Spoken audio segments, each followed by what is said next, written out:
Hello, my name is Neil and I'm the Archdeacon of Bristol, and I've been in that job since July of last year, and it's my privilege to be able to speak to you briefly this morning on Palm Sunday, on a day when all of us would long to be in our regular churches that we attend, and yet we can't. And I want to say I hope that you're staying well and you're staying safe, and we thank God that by the power of His Spirit He joins us together even if we are in our homes and can't connect physically.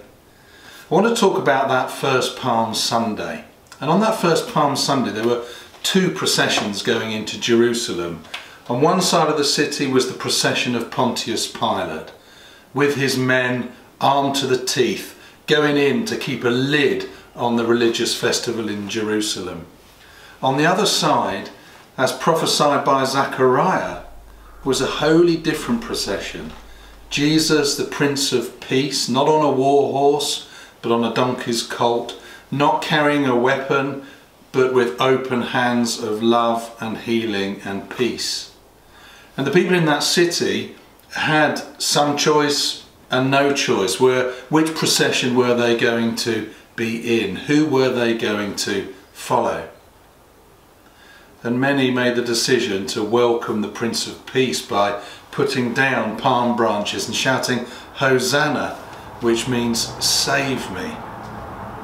Now, I suggest in every year, in every month, in every week, and in every day, and in every moment, we get choices in order to say which procession we want to follow. And we're called by God to go His way, the disciples' way, the way of peace, and the way of goodness and life and love. And it can sometimes be really hard to know and to make that choice. We spend a lot of our lives wondering what if and if only. And in those two ways and questions we miss the power of God with us in the now.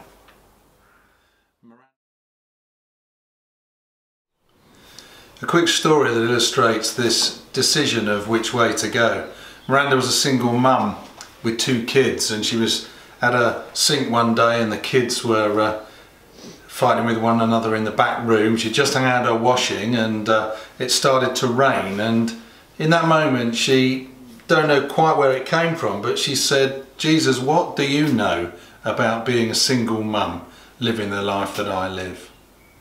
And in that moment she had a sense of what she'd now say was God saying, you're right, I don't exactly know, so tell me, invite me in, show me what it's like to be Miranda.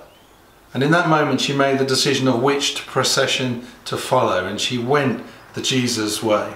And she said to me afterwards, my life was not all then a bed of roses, but I always knew that God was with me.